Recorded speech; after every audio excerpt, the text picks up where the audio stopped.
Why they told me I wasn't good enough to be part of the family, so they left me out again. But this time, I didn't just sit back and let it happen. I walked right in, took what was mine, and watched their jaws drop. What happened next? Let's just say the reunion they never expected became the one I controlled, and they had no choice but to face me.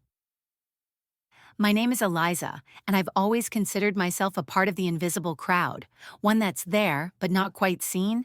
I'm 28, successful in my career, but the story of my life has never been about the spotlight.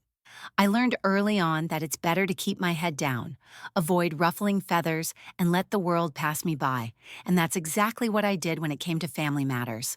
They didn't expect much from me. I didn't expect much either.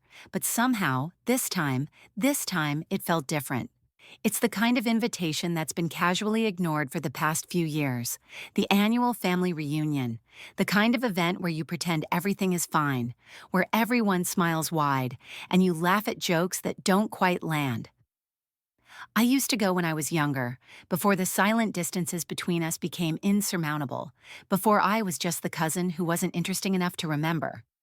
But this year, something inside me decided it was time to break the cycle. I knew it was coming, the inevitable exclusion, the polite yet pointed absence of my name on the invite list. It was an old habit at this point. Not good enough wasn't something anyone said directly, but it hung in the air like an unspoken rule. My aunt would host, and I could already picture the scene. My cousins, my uncles and aunts crowded in that sprawling house with the pristine lawn, laughing and catching up like they'd never been apart. And there I was, the outlier. I'd always been the one who worked too much, who moved too far away, the one who wasn't family enough to be considered. No one had to say it aloud. The air always felt thick with it when I showed up. But this year was going to be different. My heart pounded with that familiar cocktail of frustration and determination. They hadn't invited me, but I wasn't going to sit back and let it slide again. I wasn't about to hide away in my small apartment or sit by the phone, waiting for an invitation that would never come. This time, I was going to show up, but I wasn't just going to show up as an afterthought or as a token gesture. No, I was going to make them realize that I wasn't someone they could just overlook. The family reunion was happening at Aunt Sarah's beach house again, just like every year. The house where I spent summers as a kid, where I learned how to swim, how to ride a bike, where I fell asleep under the stars at the age of 10, listening to the sound of the ocean crash against the rocks. They all thought they could leave me out this year too, but I had other plans. I opened my laptop, and within minutes, I had the real estate listings pulled up on the screen. It wasn't a huge decision to make. The numbers worked. It wasn't about making money. It was about showing them I didn't need them to accept me. This was about showing them that I could take control of my own place, my own space, my own story. And who could blame me? The house was listed. It was sitting there just waiting for someone to take it. My phone buzzed, another text from my cousin Carla, asking if I was planning to show up.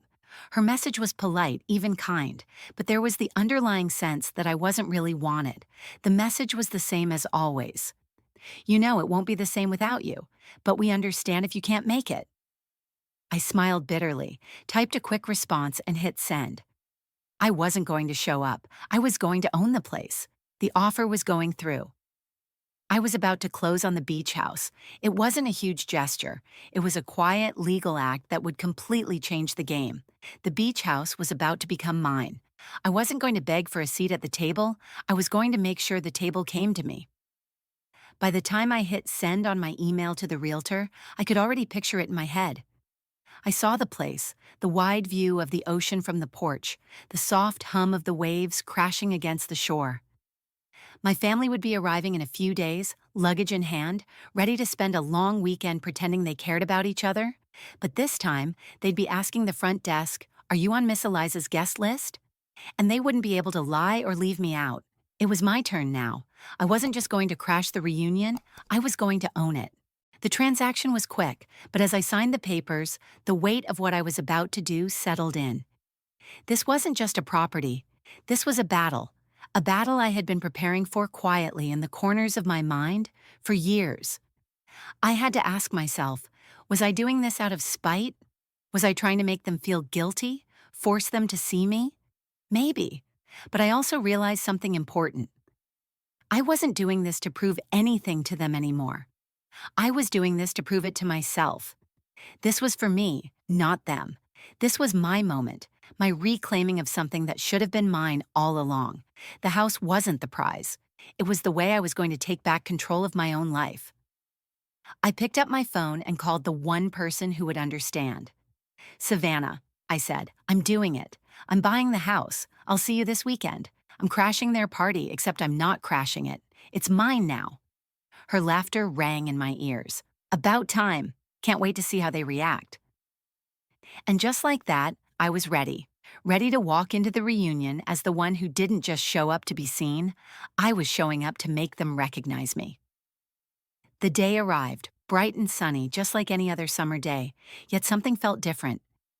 Maybe it was the anticipation, or maybe it was the quiet confidence that had replaced the usual uncertainty I used to feel before family events. I stood in front of the mirror, adjusting my dress, simple but elegant. It wasn't a look meant for impressing anyone. It was a look that said, I've come here for me. I drove to the beach house alone, not bothering with the usual family carpooling or small talk.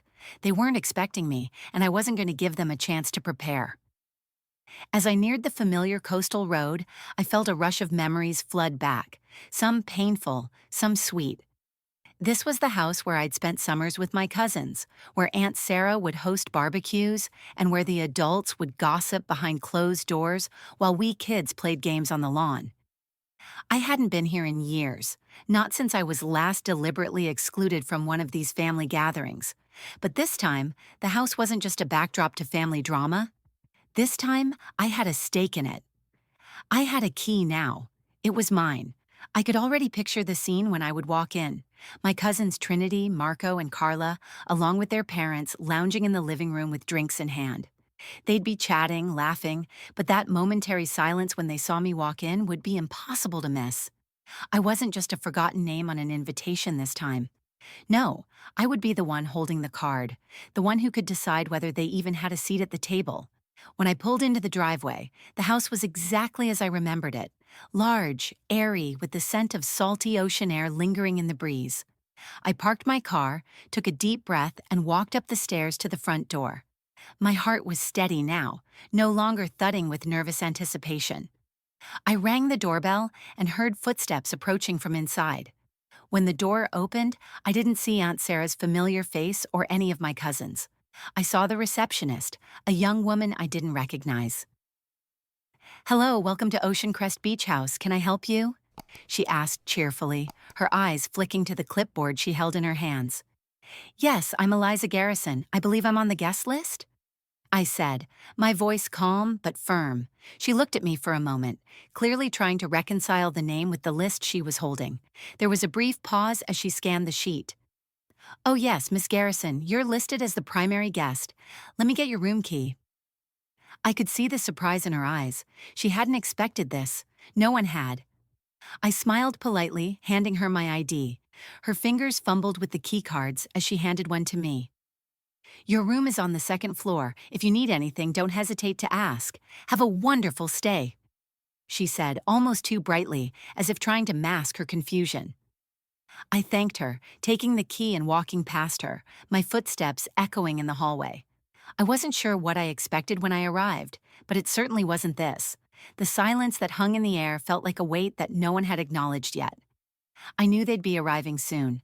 Aunt Sarah, with her usual commanding presence, would likely be the first to enter, followed by my cousins, each of them with their own assumptions about the weekend and who was included in the picture of family. They wouldn't expect me to be here, not like this.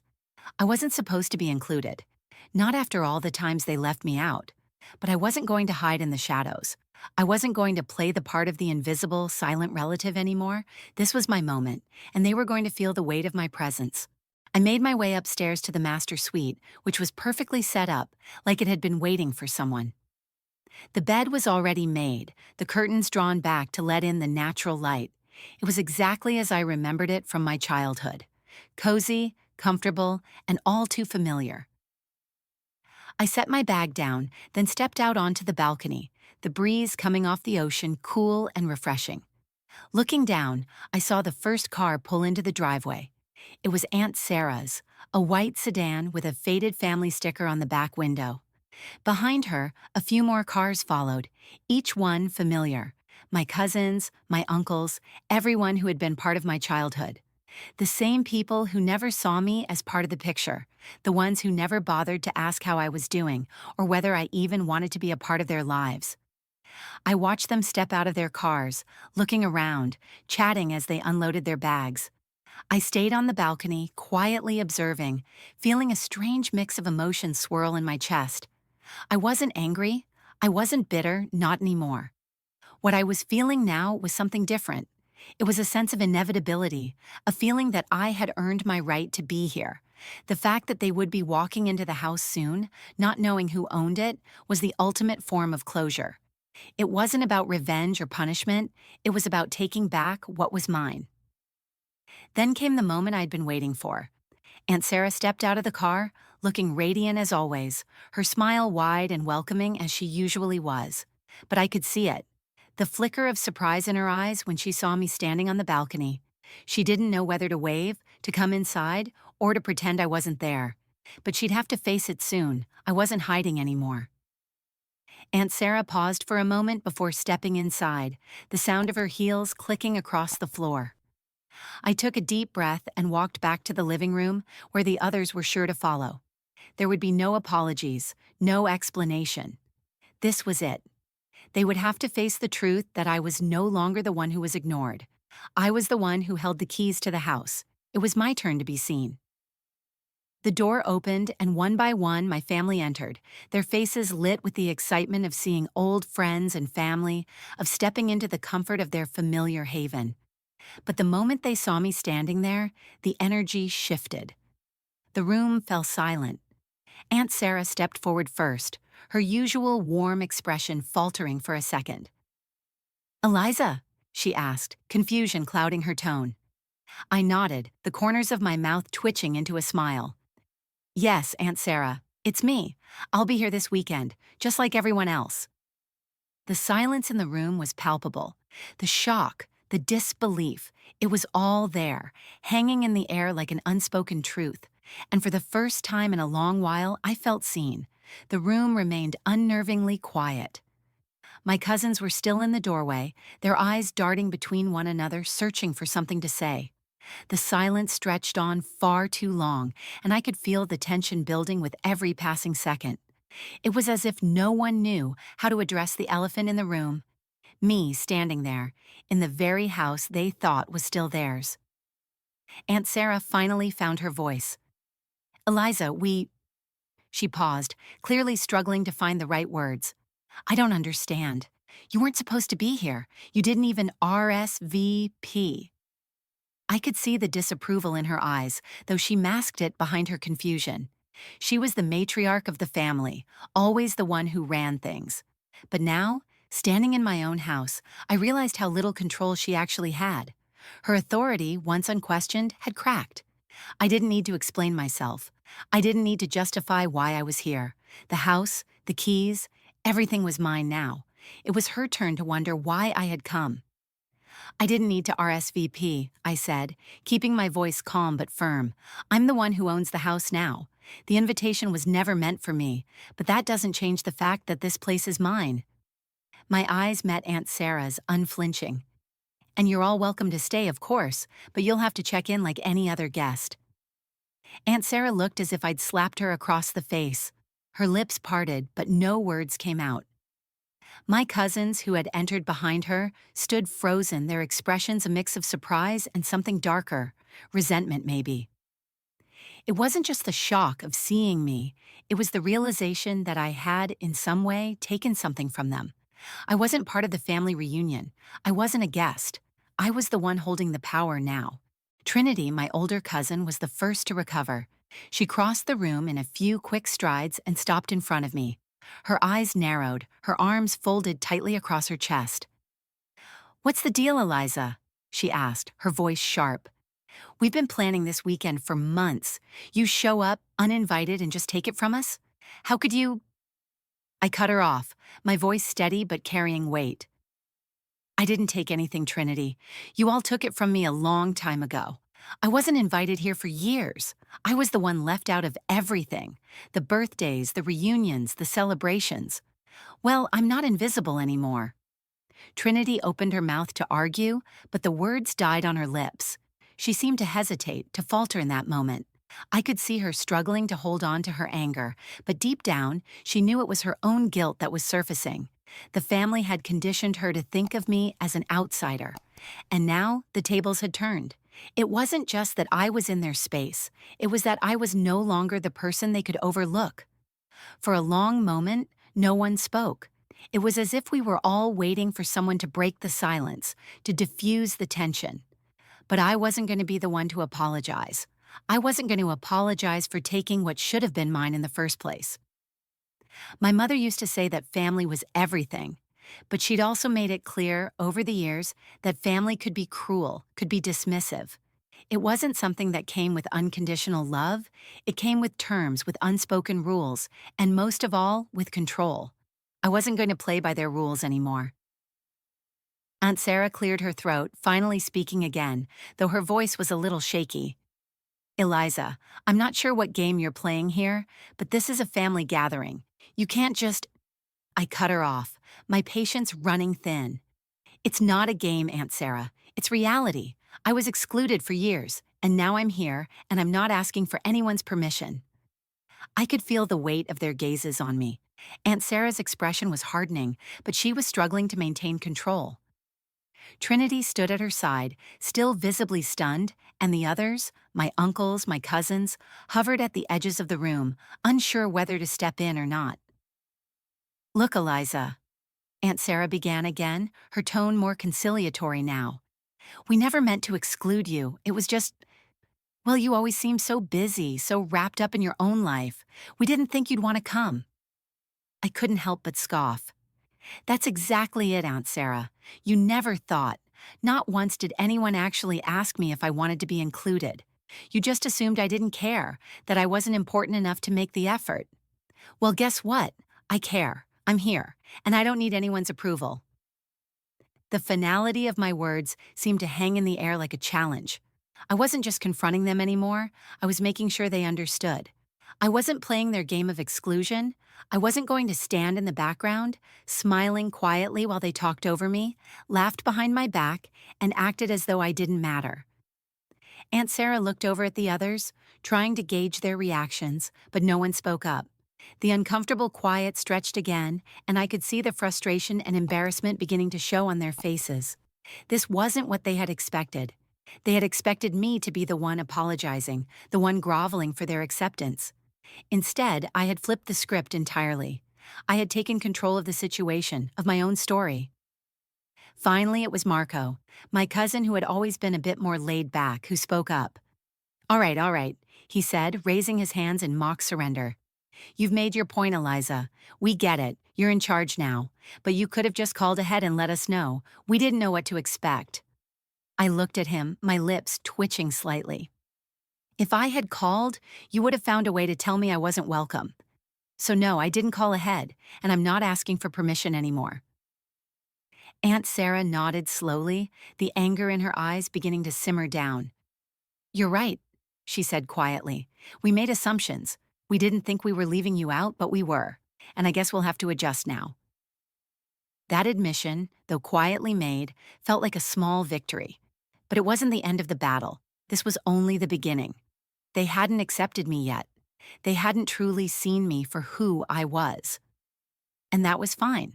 I wasn't here for their validation. I was here to take back what had been taken from me for years. As the others shuffled awkwardly into the living room, their discomfort palpable, I stood my ground, ready for whatever came next. I wasn't backing down. Not now, not ever. The house was mine, and so was my voice.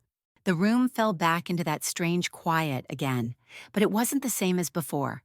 There was no longer a feeling of dismissal in the air. Now, it was uncertainty. My family, the ones who had once been my whole world, now seemed like strangers in their own house.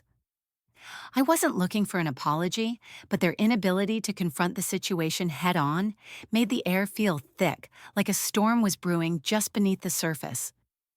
Aunt Sarah broke the silence first, though her words were more calculated than warm. Well, if you're going to be here, Eliza, we'll just have to figure out the room arrangements. There's still plenty of space. She said it as though it was a concession, though the undertone was clear. This wasn't a decision she had made willingly. I didn't respond immediately. Instead, I let my gaze flicker from Aunt Sarah to the others, watching their reactions. Marco, the more easygoing of the group, shifted uncomfortably, while Trinity's eyes darted between me and Aunt Sarah. There was no hostility from him, not yet, but I could sense it bubbling just beneath the surface. They weren't used to being in this position. It was usually them who held the power, not me. "Where do you want to sit for dinner?" Aunt Sarah asked after a long beat, her voice losing some of its earlier tension. "We've got a big spread, but I'm guessing you're not joining us at the big table?" The question stung. It wasn't just about the table, it was about me, about the decades of being relegated to the sidelines. They were still treating me like I was an outsider. But this time, I didn't flinch. "I'll sit at the head of the table," I said, my voice steady and unwavering. "Since it's my house now, I think it only makes sense." Aunt Sarah's eyes narrowed, and I saw the flash of anger behind them. For a split second, it seemed like she might challenge me, but then something in her broke. She seemed to deflate, her shoulders sagging slightly as she looked away. Her grip on the situation was slipping, and she knew it. The rest of the family stayed silent, watching the exchange unfold like it was a spectator sport. I could feel their eyes on me, some with surprise, others with resentment. But none of them spoke up. None of them dared to challenge me openly. They had been conditioned for years to see me as the one who was just too busy, the one who didn't fit in. But now that the tables had turned, it was clear they weren't sure how to respond. "Well," Aunt Sarah muttered, the bitterness barely masked by politeness, "we'll be eating in an hour. I suppose we'll see how this all works out." I nodded, not giving her the satisfaction of showing any sign of discomfort. It wasn't about the meal, about fitting in with their plans. It was about my presence. It was about forcing them to accept that I had just as much right to be here as they did. The rest of the evening passed in a series of strained silences and forced pleasantries. The house, which had once been a symbol of unity and belonging, now felt hollow, the walls echoing with the tension we were all pretending not to feel. Aunt Sarah made a few attempts to resume her role as the hostess, though her actions were mechanical. She tried to offer me a drink, then immediately looked to see if anyone else would take one too. Marco and Trinity exchanged glances across the table, their discomfort palpable, and I could tell they were still processing what had just happened. As we sat down to dinner, the tension was thick enough to cut with a knife. The food was delicious, as it always had been, but it was hard to enjoy. Every bite felt like a reminder that I didn't belong here in the way they wanted me to. I wasn't the quiet, distant relative anymore. I wasn't the one who silently accepted being left out. I was the one who had taken control, who had refused to play their game. And that, above all, unsettled them. At some point during the meal, Aunt Sarah tried to make small talk. She asked about my work, about how things had been going in my life. It was so transparently fake that I almost laughed. It was as though she thought if she just pretended to be interested in me for a few minutes, everything would go back to normal. But I wasn't falling for it. "It's been good," I answered nonchalantly, my eyes never leaving the plate in front of me. "Busy but good." I didn't give her the satisfaction of asking her about her life, or of making the effort to pretend like everything was fine. If she wanted me to be part of the family again, she would have to work for it. And for the first time in years, I realized I didn't need their approval anymore. I didn't need to be included in their plans, their reunions, or their family photos. I was here because I wanted to be, not because they invited me. And that realization, oddly enough, was freeing. As the meal came to a close, I could feel the weight of the evening beginning to press down on everyone. My cousins were the first to leave the table, eager to escape the tension, but none of them dared to say anything to me directly. Not a single word, not even a glance. Aunt Sarah lingered for a moment, her hand still gripping the edge of the table as if she was searching for something to say, something to make this whole situation make sense. But she had nothing. I stood, pushing my chair back slowly, giving them a chance to speak if they were going to. No one did. I'm going to bed, I said, breaking the silence with the finality of the statement. Good night. As I walked upstairs, I heard the muffled sound of my family murmuring among themselves, but their words were indecipherable, lost in the sea of confusion and resentment. I reached the second floor, went to my room, and closed the door behind me. For the first time in my life, I felt like I was exactly where I was supposed to be.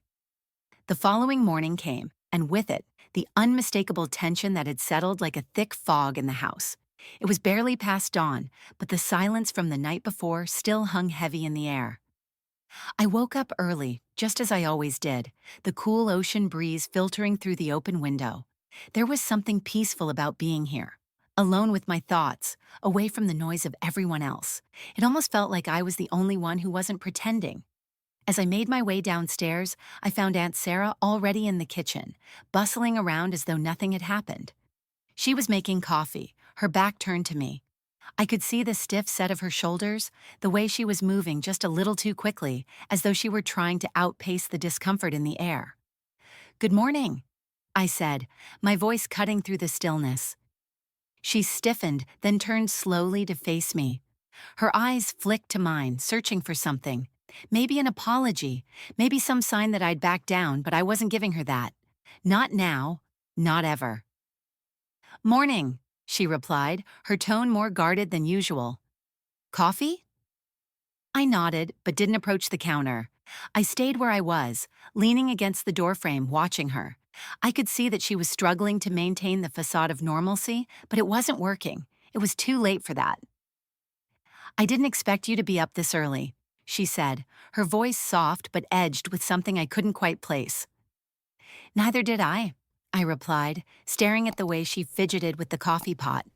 "But I guess I'm getting used to not being invisible anymore."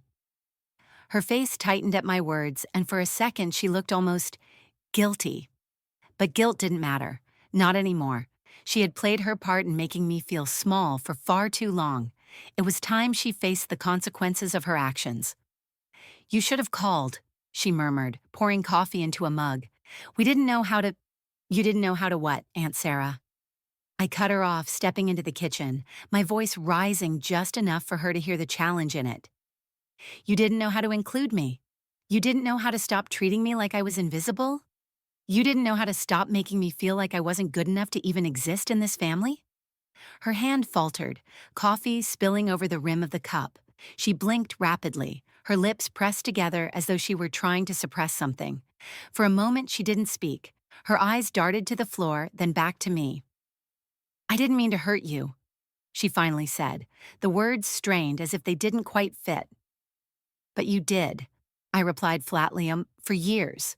You all did, and you're still doing it. This—" I gestured around the room, my eyes sweeping over the familiar kitchen, the same place where I'd been ignored so many times.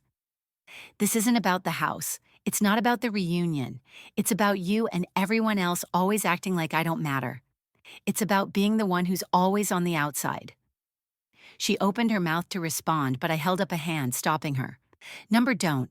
Don't apologize for things you don't actually understand. Don't apologize because it's convenient.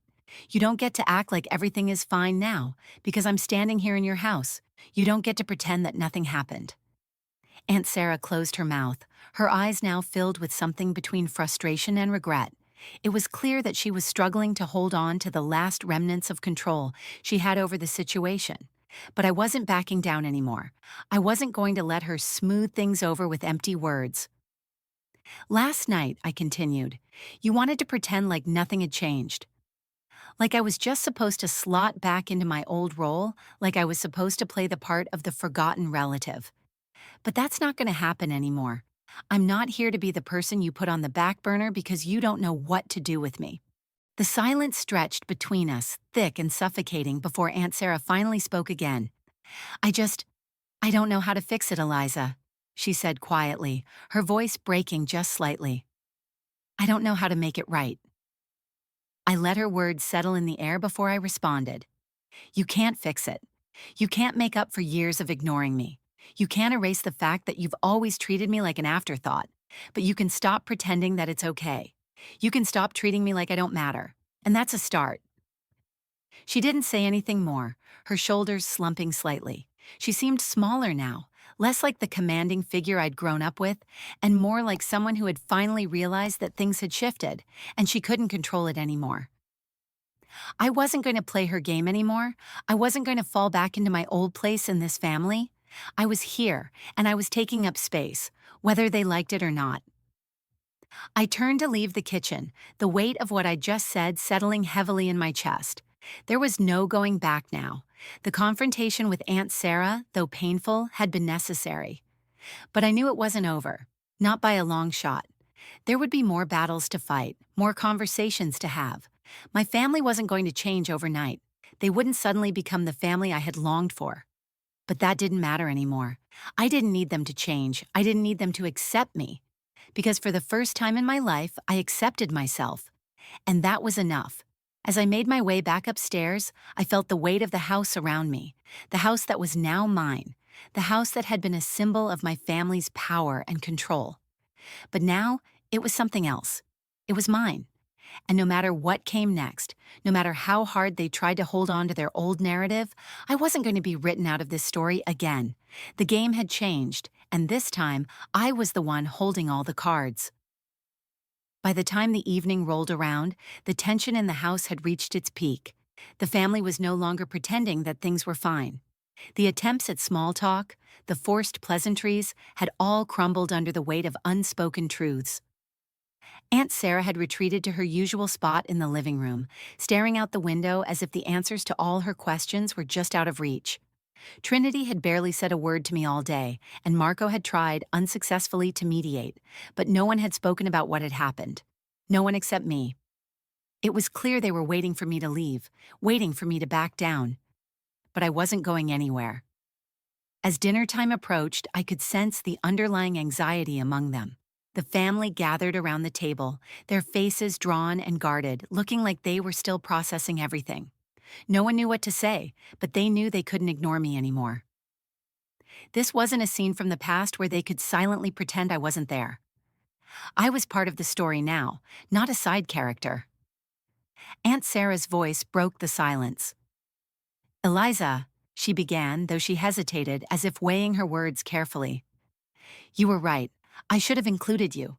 We should have done more. I'm sorry for how things have been. I guess we didn't see it for what it was." Her words were quiet, but they carried weight. She wasn't just offering a hollow apology. She was acknowledging the hurt, the years of neglect, the quiet exclusion that had always been part of our family dynamic. It wasn't the apology I'd wanted, but it was the one I needed. "I don't expect things to change overnight," I said, my voice steady. "But I'm here, and I'm not going anywhere. I'm not going to play the part of the person you think is too busy or too distant anymore. I'm part of this family. I belong here." There was a long pause, and for the first time all day, I felt like I could finally breathe. The heavy tension that had clung to every interaction seemed to lift, just a little. Aunt Sarah gave a short nod, her lips pressed together in something that resembled acceptance. The others followed suit, their expressions softening slightly. As we ate, the conversations remained strained but civil. No one brought up the house or the reunion again. We didn't need to. I had made my point and they had heard it. They had been forced to confront what they'd done to me, whether they wanted to or not. And though I wasn't fully accepted yet, I no longer needed their approval. The night ended quietly with family members retreating to their rooms, leaving me alone in the living room. The house, still buzzing with the remnants of a tense evening, felt like it finally belonged to me. Not just the deed on paper, but the space, the air, the silence. This house was mine in a way that went far beyond ownership. It was mine because I had finally stepped into my power, because I had claimed my place in a family that had never truly seen me. As I sat on the couch, I looked out the window at the ocean, the soft sound of the waves crashing against the shore. The wind carried the scent of salt and freedom. The family reunion wasn't the reunion I had imagined, but it was the one I needed. It wasn't about coming together in the way they expected. It was about finding my voice and reclaiming my worth, and in that moment, I knew I had done just that. The power was mine now, And this time, I would never let anyone forget it.